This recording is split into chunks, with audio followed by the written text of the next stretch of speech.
So we all want to work in a high performing team, right? Yeah. But what does a high performing team look like and feel like?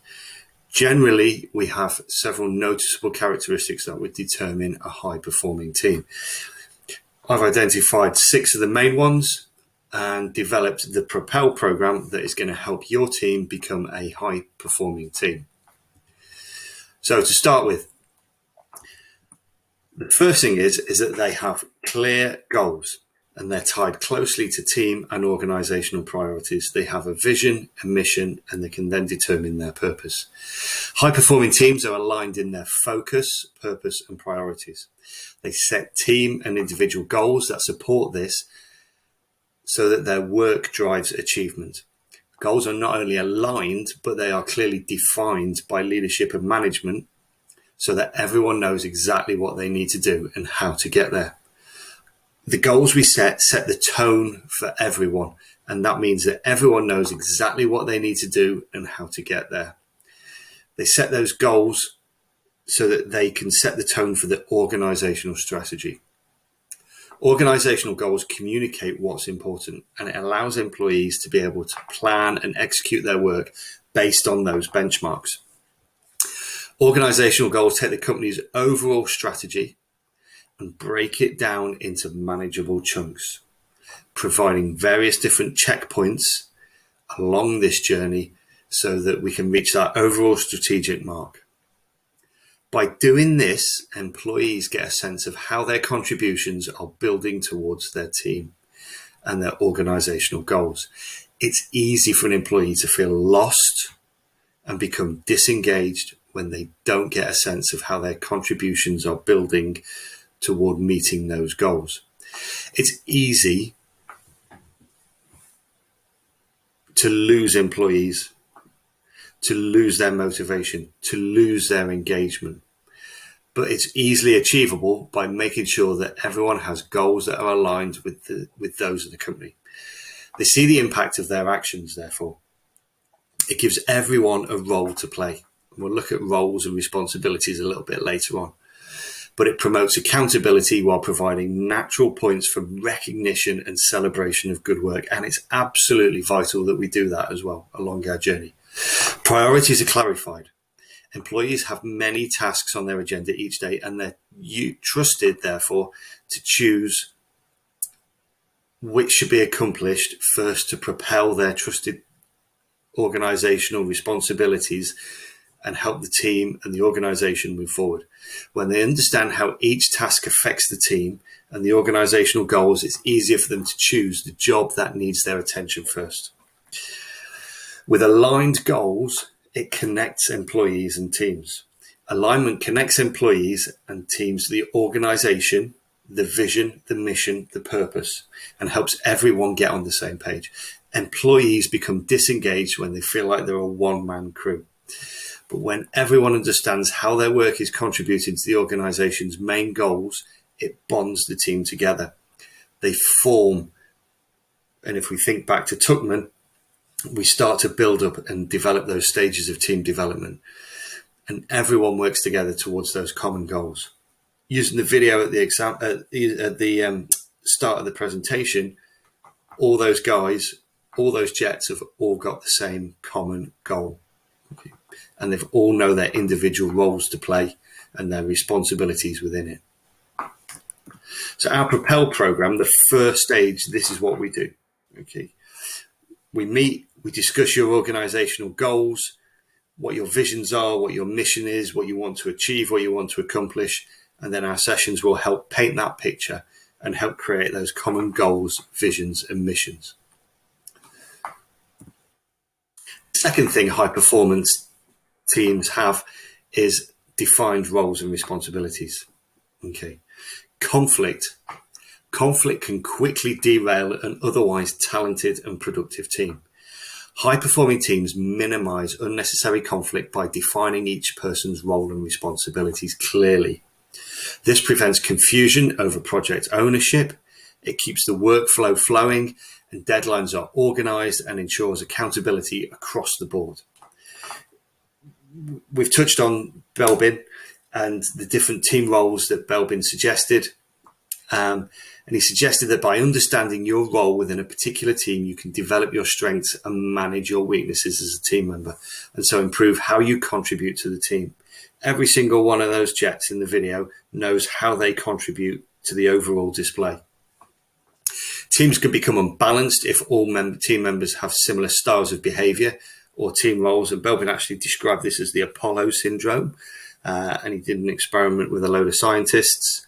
And what happened was that nothing actually got done because everybody had the same team role or team style. And furthermore, this allows the best placed team members to undertake tasks that are suited to their style of working. We can individualize things. We can therefore delegate effectively across the team members.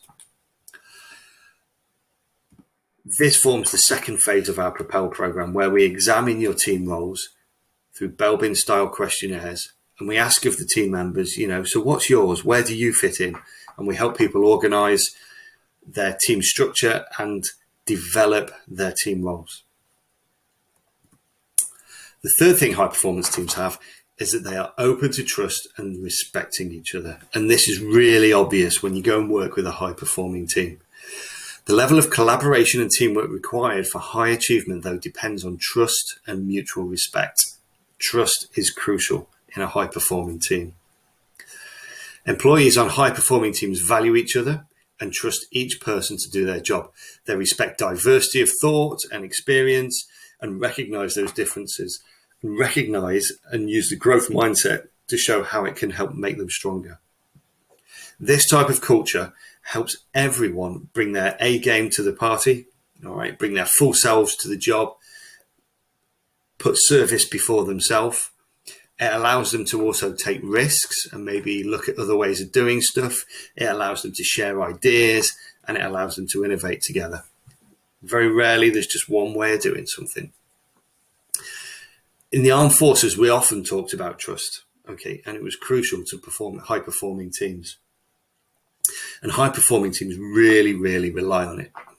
So I worked in an environment that was very similar to air traffic control, and I had to have trust in other people doing their jobs in order for me to be able to do mine.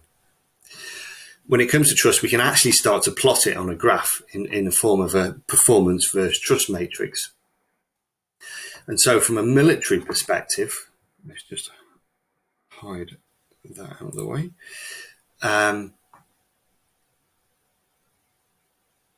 We would be looking at performance on the battlefield, for example, or within the military environment we were working with. The trust element on this matrix would be the personal level. So on the trust axis, you are looking at performance outside or off the battlefield. So I've heard it described by someone once before. Performance, I may trust you with my life. In terms of trust, would I trust you with my wife? We can plot this on a graph. So on our graph, here we go. We've got a low performer, low trust. Nobody wants that type of person. All right. Nobody really wants them. Not going to bring anything to the team. We can't trust them. Everybody wants the high performer, the high trust person. They're the guy everyone wants, or the lady everyone wants. But what the military very, very quickly realize, and this happens even at selection, is that high performers, all right, but with low trust, are toxic. They are toxic team members. They cause problems. They cause conflict.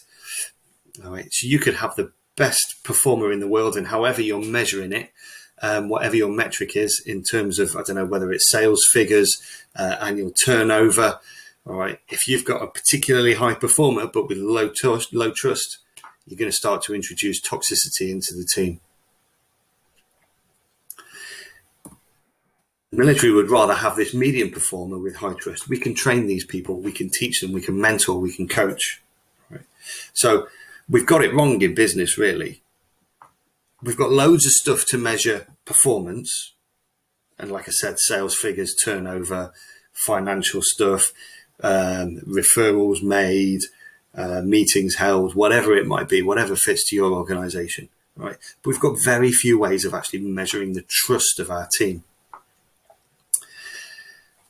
We're actually incentivizing this, and we're incentivizing a lack of trust within our teams because we're rewarding that high performance stuff. So it's just something to consider. This brings us on to the third stage of our Propel program, which is where we start to help organizations and the team members open up to trust. We help them build trust amongst each other using our experiential learning activities and our background in psychology. Build it and they will follow.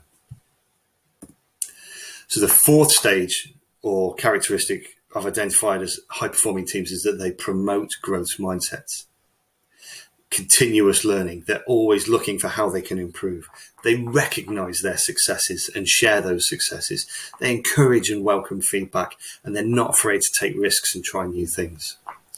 So high-performing teams have been shown to have growth mindsets. Even the best teams have room to grow. High-performing teams value feedback and learn from their mistakes. So they take that feedback on board. They look for opportunities to grow by nurturing a feedback culture and investigating in ongoing employee development. Continuous learning propels growth and it keeps teams striving for higher achievement. Giving and receiving employee feedback is a critical part of effective leadership, and we could do another absolute whole session on all the different types of feedback: top down, bottom up, 360, positive, negative, all that sort of stuff.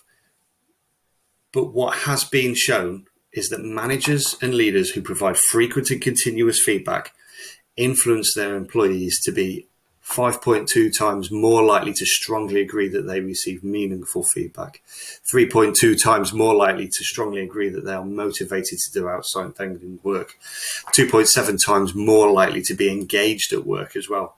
So if we can sort of double the engagement factor of our employees, that's fantastic.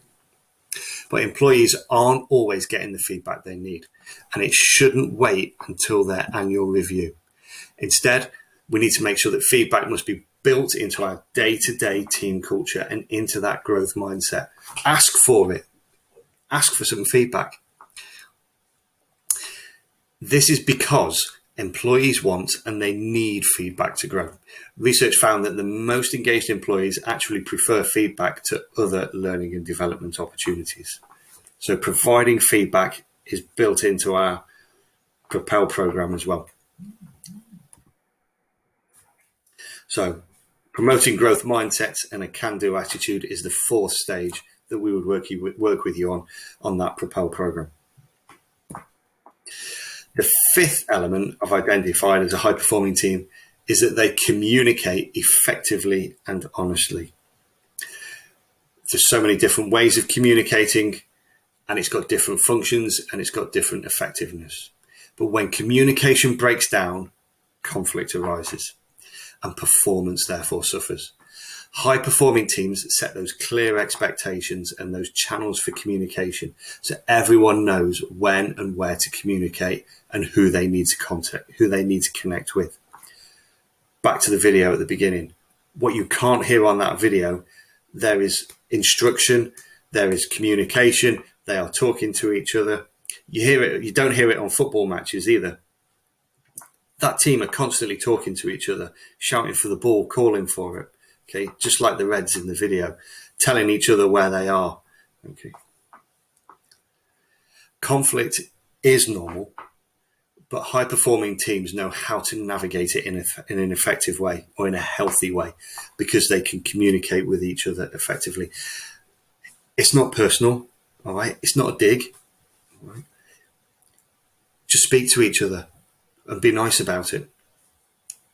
Employee communications can make or break your business and the success to your business. And according to SIS International Research, organizations with roughly around 100 employees could lose more than $500,000 annually due to ineffective manager-employee communication, either too little, too much, delivered in the wrong format or style, giving cognitive overload, whatever it might be. So to ensure your communication with employees is helping and not hindering the engagement factor, what you can do is make sure that you're delivering it personally. Now, when I say personal, I don't mean like having an attack and attributing it to personal attributes. Okay, All right, make it relevant to the person, okay, so that they can then relate to it. It needs to have relevance, emotion, and meaning in order for someone to fully take it on board. Right. Share the passion in that communication as well. Listen to and also ask for feedback. Active listening. All right, take notes if you need to. Recognize each other and give praise where it is due. Be open and honest, and follow through on those words with actions. Our sessions, linking into our Propel program, look at how we can effectively communicate for a high-performing team. So we'll look at the current methods that are being used. Are they working? How do they work? Can we make them even better? Can we put stuff in place to be able to increase the effectiveness of those? And the sixth element of a high-performance team, I feel, is that they are liberated to take ownership.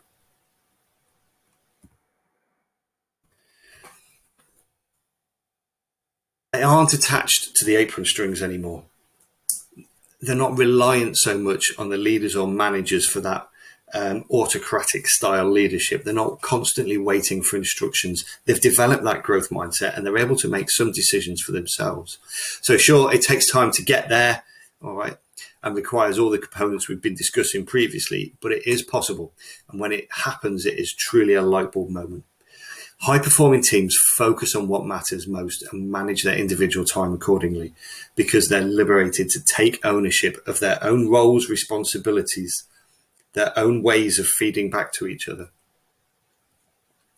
They understand that not all work has equal importance and that the different urgencies of the different tasks don't have equal importance either. And they manage projects based on what tasks have the highest priority and the highest impact. This keeps work aligned with those organizational goals and ensures everyone is focused on work that drives growth. So when employees understand how their job fits into the context of the overall goals and mission of the organization, they trust each other, they communicate effectively, we get a more engaged and productive team. They're higher performing, and high performing teams know their why, and that's really important. And they work together to support that shared vision and mission. Our Propel program is designed to help you guys build and develop that high performing team. It takes through various different stages. You can pick bits out of it if that's relevant to you, or you can go with the whole program. It's absolutely fine. But please do get in touch to give us to have a conversation around how maybe we could support you with this, the types of sessions we can run. Check out the website, check out the Facebook, check out the Instagram. But get in touch. Okay. I hope it's been useful. I'd like you to go away now and just have a look at your own team. Have a look at the characteristics they're displaying and look at them as a whole. Yeah. Look at them as a whole. See how many of the previous characteristics that we've discussed you can pick out. Okay. Where would you like them to be working? Where would you like them to be improving on? And then give us a shout. Guys, thanks very much for your time. Hope to see you again soon. Keep your eye out for the next video, which is where we will be discussing team roles. Okay, so thank you very much.